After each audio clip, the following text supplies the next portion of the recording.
নমস্কার বন্ধুরা, আমি সৌরভ আর আপনারা শুনছেন অদ্ভুত হলেও সত্যি। আজকে একটি শিকারের গল্প, নীল নদের দেশের নবম অধ্যায়, হায়নার বাহাদুর। লেখক শ্রী যোগেন্দ্রনাথ গুপ্ত।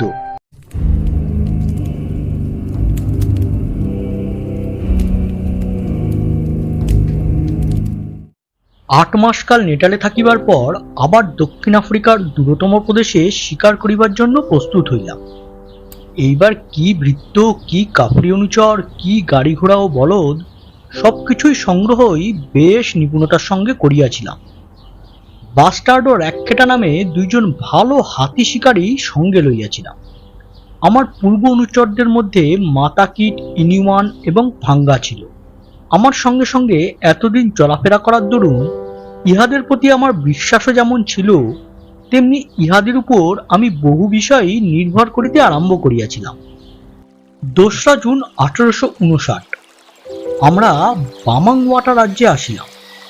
এখানে কিছু ব্যবসা করা গেল। কিছু হাতির দাঁত, কয়েকটি ভেড়া ও ছাগল সংগ্রহ করিলাম।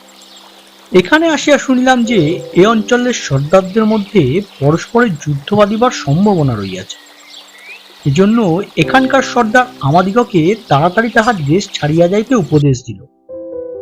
কাল রাত্রিতে একটা আকস্মিক দুর্ঘটনার হাত হইতে বাঁচিয়াছি। আমার তাঁবুর অল্প দূরে একটি সুন্দর ঝর্ণা ছিল। আমি সেখানে স্নান করতে গিয়াছি। এই সুযোগে দুইজন কাফরি আমার গাড়ি হইতে তামাক আনিতে যায়। সেখানে আমার বিছানার নিচে দুইটি ভরা বন্দুক ছিল। তাহারা তা জানিত না। যেরূপেই হোক, সেই বন্দুক দুইটি ছুটিয়া যাইয়া গাড়ির চাল ভেদ করিয়া গিয়াছিল। খুব সৌভাগ্য বলিতে হইবে যে কোনরূপ দুর্ঘটনা ঘটে নাই। আমরা এইবার কোন দিকে অগ্রসর হইব তাহা লইয়া কাফরি ও হোটেনটাটদের মধ্যে কলহ বাঁধিয়া গেল। হোটেনটটেরা নমি হ্রদের দিকে যাইতে চাইল, কিন্তু কাফরিরা তাহাতে রাজি হইতেছিল না। আমরা চেষ্টায় স্থির করিলাম যে যেসব দেশের সর্দারদের মধ্যে ঝগড়া বা বিবাদের কথা চলিতেছে, আমরা সেসব দেশের দিক দিয়া যাইব না, নিরাপদ স্থান দিয়াই অগ্রসর হইব। এই কথাতে আর কেহ কোনো আপত্তি করিল না। এইভাবে হ্রদের দিকের পথ ছাড়িয়া দিয়া মাসোয়ের পথ ধরিলাম। এই পথের একটি স্থানের কথা আমি বলিতেছি। এমন সুন্দর স্থান বড় একটা দেখি নাই। ছোট একটি শ্যামল পাহাড়, বোধহয় 700-800 ফিটের মতো বেশি উঁচু হইবে না। পাহাড়ের গা হইতে একটি ঝর্ণা নামিয়া আসিয়াছে। রূপার মতো সাদা তার জল, আর এমন স্বচ্ছ সুপেয় যে আমরা আঁজলা ভরিয়া পান করিয়া তৃপ্তি লাভ করিয়াছিলাম। এখানকার দৃশ্য ঠিক যেন সমুদ্র তীরবর্তী প্রদেশের দৃশ্যের মতো। আফ্রিকার অভ্যন্তরভাগে কোথাও এইরূপ দৃশ্য দেখিতে পাইব তাহা কল্পনাও করিতে পারি না। এখানে এক প্রকার গাছ দেখিলাম। তাহার এক একটির গোড়ার বের হইবে প্রায় 61 ফিট। এই গাছগুলির নাম কি জানি না। এর চেয়েও অনেক বেশি বড় বড় গাছ আছে। এইবার আমার দলে প্রায় 25-26 জন লোক আছে। কাজেই ইহাদের খাওয়া দাওয়ার ব্যবস্থার সব ভার আমার উপর। হোটেনটোট লোকগুলি এক একজন এক একটি রাক্ষস আর কি। যে খাদ্য 3-4 দিন চলিতে পারে, সে খাদ্য তাহারা একদিনেই খাইয়া নিঃশেষ করে। কাজেই শিকার না করিয়া আর উপায় কি? ইহাদের হজম শক্তিও অদ্ভুত। এত মাংস, চর্বি ও হাড় চিবাইয়াই তাহাদের কোনো পীড়া হয় না। এজন্য এই সুন্দর স্থানটিতে কয়েকদিন থাকিয়া কয়েকটি হরিণ, মহিষ ও অন্য বনবিশ্ব শিকার করিয়া প্রচুর মাংস সংগ্রহ করিয়া লইলাম। এখান হইতে কাবাল্লার দিকে রওনা হইলাম। হায়রে ভ্রমণের নেশা, হায়রে শিকারের নেশা। একবার যাহাদিগকে এই দুইটিতে পায়, তাহাদের অবস্থা শোচনীয় হইয়া পড়ে। তাহারা শত বিপদে পড়িলেও আবার বিপদের মুখে পড়িবার জন্য আকুল হইয়া ওঠে। আমার পক্ষেও একথা খাটে। কতবার কত বিপদে পড়িলাম, তবু আবার সেই আকর্ষণ। 2 দিন 48 ঘন্টা ক্রমাগত পথ চলিতেছি, এক বিন্দু জল পাই নাই। আর কি গভীর বাড়ি! গাড়ির চাকা বাড়ির মধ্যে আটকাইয়া যাইতেছে। বলদগুলি গাড়ি টানিতে না পারিয়া বাড়ির মধ্যে শুইয়া পড়িতেছে। পিপাসায় তাহারা পাগলের মতো হইয়াছে। একজন হোটেন্টট বলিল, এখান হইতে 12 মাইল দূরে লেথলকি নামক স্থানে একটি ঝর্ণা আছে, সেখানে জলের কোনো অভাব নাই। গরু ঘোড়া মানুষ সকলে তৃষ্ণায় ছটফট করিতেছে। সারা রাত্রি পথ চলিয়া অবশেষে আমরা লেথলকিতে আসিয়া পৌঁছিলাম। আমার হোটেন্টট অনুচরের কথা সত্য, এখানে প্রচুর জল পাওয়া গেল। গরু বাছুর ঘোড়া ও মানুষ সকলে আকণ্ঠ পুরিয়া জল পান করিলাম। এখানে শিকার ভালো মিলিবে কিনা জানি না, তবে এখানে জলের জন্য কোনো কষ্ট পাইতে হইবে না, কাজেই এখানে কয়েকদিন থাকা স্থির করিলাম। ঝর্ণাটি ক্ষীণ জলধারা বুকে লইয়া পাহাড়ের বুক হইতে নামিয়া আসিয়াছিল। লেথলকি গ্রামটিও মন্দ নয়, কাফরিদের অবস্থাও বেশ ভালো। প্রত্যেকের বাড়িতেই গোলা বা মড়াই আছে। মড়াইগুলির গঠনও একটু বিচিত্র রকমের। ঝর্ণাটির ধারা ক্ষীণ হইলেও অবিশ্রান্তভাবে প্রবাহিত হইবার জন্য জলের ক্লেশ নাই। এই গ্রামের ক্রাফটিরা বলিল, আমাদের গন্তব্য পথে অন্তত 25-30 মাইলের মধ্যে কোথাও নদী বা জলাশয় নাই, কাজেই আমাদের পক্ষে বৃষ্টি না নামিলে কখনো এই লোকালয় পরিত্যাগ করা ঠিক হইবে না। আমিও তাহাদের কথা খুব সঙ্গত বলিয়া মনে করিলাম এবং এখানেই থাকা স্থির করিলাম। এখানে শিকার মিলিবে বলিয়াও তাহারা ভরসা দিল। আমরা এখানে আসিয়া 3-4 দিন থাকিবার পর কয়েকদিন খুব বৃষ্টি হইল। সে কি আনন্দ! ছেলেবেলায় আকাশে কালো মেঘ দেখিলে যেমন আনন্দ হইত, উৎসাহে ব্যাকুল হইতাম, আজ শুধু একা আমি নহি, এই গ্রামের লোকেরা ও আমাদের দলের সকলে উৎসাহিত হইলাম। কাফরিরা ও হোটেন্টটেরা গান ধরিল তাহাদের ভাষায়। তাহাদের গানের ভাষায় কোনো কবিত্ব ছিল না স্বীকার করি, কিন্তু তারা মনের আনন্দে তাহাদের ভাষায় অদ্ভুত সুরে এমনভাবে গান গাইতেছিল যে আমিও তাহাদের সঙ্গে বর্ষারই আনন্দ উপভোগ করিতেছিলাম। এদেশে বৃষ্টি হইলে দারুণ শীত পড়ে। সে শীত একেবারে হাড় কখনা লইয়া নাড়াচাড়া করে। আমি বিশেষ সতর্কতা লওয়া সত্ত্বেও শীতের প্রকোপে 4 দিন জ্বরে পড়িয়াছিলাম। আবার এদিকে আমাদের সঞ্চিত খাদ্য ফুরাইয়া গিয়াছিল, কাজেই শিকার না করিলে আমাদের খাদ্য সংগ্রহ করিবার কোনো সম্ভাবনাই ছিল না। আমি কি আর করিব, এতগুলি লোকের খাদ্য সংগ্রহ করিতে হইবে তো। আমি একদিন একটা জিরাফের পাল হইতে 3টি জিরাফ শিকার করিলাম।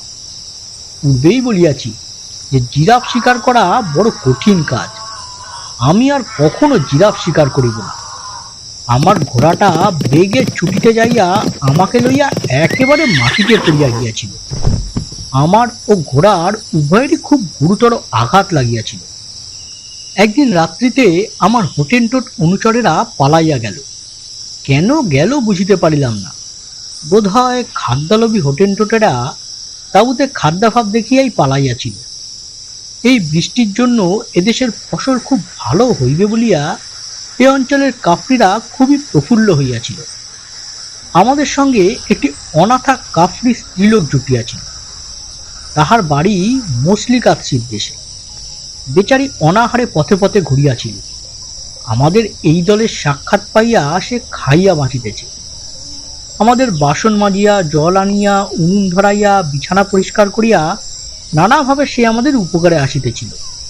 সে কোথায় যাইবে কথা জিজ্ঞেস করায় সে আমাকে বলিয়াছিল যে পৃথিবীতে তাহার কেহই নাই, কাজে আমরা যেখানে যাইব সেও আমাদের সঙ্গে সঙ্গে যাইবে। কাফরিদের খাদ্য সম্বন্ধে কোনো বিচারই নাই। পশু পক্ষী কীট পতঙ্গ যাহা পায় তাহাই পরম তৃপ্তির সহিত খাইয়া থাকে। সাপের মাংসও যেমন প্রিয় খাদ্য, ব্যাঙের মাংসও তেমনি প্রিয়। হাতি গন্ডার ও অন্যান্য জীবজন্তুর তো কথাই নাই। অনেক সময় পাখিগুলিকে জ্যান্ত অবস্থাতেই আগুনে ফেলিয়া একটু ঝলসাইয়া লইয়া খাইয়া ফেলে। আমি কোনো কাফরিকে কোনোদিন পেটের পীড়ায় ভুগিতে শুনি নাই বা দেখি নাই। এখানে প্রায় 10-12 দিন ছিলাম। দিনের বেলা অসহ্য উত্তাপ, এজন্য রাত্রিতে পথ চলিতাম। বুয়ারেরা কখনো তাহাদের ক্ষেত খামার ছাড়িয়া হাতি শিকার করিতে বা অন্য কোনরূপ ব্যবসা বাণিজ্য করিতে যায় না, কিন্তু কেহ ব্যবসায় লাভ করিলে বুয়ারেরা হিংসা করিতেও ছাড়ে না। আমি প্রত্যেকবারই বহু পরিমাণে হাতির দাঁত সংগ্রহ করিয়া লাভবান হইয়াছিলাম। এই কষ্টপার্জিত অর্থের প্রত্যেকটি পয়সা যে কত বড় মূল্যবান তাহা সহজেই বুঝিতে পারা যায়। 3 দিন পরে একটি কাফ্রি গ্রামে আসিলাম। এখানকার জার্মান মিশনারিরা আমাদের প্রতি অত্যন্ত ভদ্র ব্যবহার করিলেন। এখানে রুটি, আলু ও দেশি বিদেশি নানা প্রকারের শাকসবজি খাইয়া পরম তৃপ্তি লাভ করিলাম। কাল রাত্রিতে একটা হায়না আসিয়া আমাদের তাঁবু হইতে একটা হৃষ্ট পুষ্ট ছাগল লইয়া চলিয়া গেল। ছাগলটার চিৎকারে কাফরিরা সব ধর ধর বলিয়া হল্লা করিয়া তাড়া করিয়াছে, কিন্তু হায়না তাহার শিকার লইয়া ততক্ষণে পগার পার। একে অন্ধকার রাত্রি, তারপর একদিকে বিস্তৃত প্রান্তর, অন্যদিকে গভীর বন। কাজেই হায়নার পেছনে ছোটা মূর্খতা ব্যতীত আর কিছুই নয়। আমি আশ্চর্য হইয়া গেলাম, কেমন করিয়া প্রায় 1 মণ ওজনের একটা ছাগলকে হায়না মুখে করিয়া লইয়া গেল। এইখান হইতে ডাল নদীর তীরে আসিলাম। এখানে 2 জন জার্মান সওদাগরের কাছে আমার সংগৃহীত হাতির দাঁত ও অন্যান্য জিনিসপত্র বিক্রয় করিয়া ফেলিলাম। আশানুরূপ লাভ হইল না। যুদ্ধ হইবে বলিয়া একটা জনরব রটিয়া যাওয়ায় হাতির দাঁতের দাম অনেক কমিয়া গিয়াছিল। তবু আমি যথেষ্টই লাভ করিয়াছিলাম, শুধু আশানুরূপ হয় নাই, একথা বলা যাইতে পারে। বর্ষার দরুন ডাল নদী এখন কুলে কুলে পূর্ণ হইয়াছিল। তারপর বৃষ্টিও আরম্ভ হইয়াছিল। শুনিলাম যে এদিকে সব নদী বর্ষার দরুন ভয়ঙ্করী মূর্তি ধারণ করিয়াছে। আফ্রিকার ভ্রমণ পথে নদী অনেক সময় বিঘ্ন ঘটায়।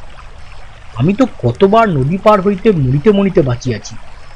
ডাল নদীর পাড়ে 7 দিন কাটাইলাম, কিন্তু আর তো বসিয়া থাকা চলে না। এজন্য যেখানে জল একটু কম এবং সহজেই নদী পার হওয়া যাইতে পারে এমন একটা জায়গার সন্ধান লইতেছিলাম। এইরূপ একটি জায়গা ঠিক করিয়া ঘোড়াগুলি পার করিয়া দিলাম। স্রোতের বেগ অত্যন্ত প্রবল থাকিলেও ঘোড়াগুলি বেশ সাঁতরাইয়া পার হইয়া গেল। কিন্তু বিপদে পড়িলাম গাড়ি লইয়া। আমরা গাড়িতে বসিয়া যেমন নদী পার হইতেছিলাম, সে সময় গাড়িটা পড়িয়া গেল অথই জলে। তখন প্রাণ বাঁচাইতে গিয়া আমরা গাড়ি হইতে লাফাইয়া পড়িলাম। তারপর অতি কষ্টে সাঁতরাইয়া পার হইলাম। আমার এইরূপ দুঃসাহস দেখিয়া কাফরিরা বলিতে লাগিল আমি পাগল হইয়াছি। কিন্তু এইরূপ অবস্থায় চুপ করিয়া থাকা চলে না। কাজেই জীবন বিপন্ন করিয়াও নদী পার হইলাম।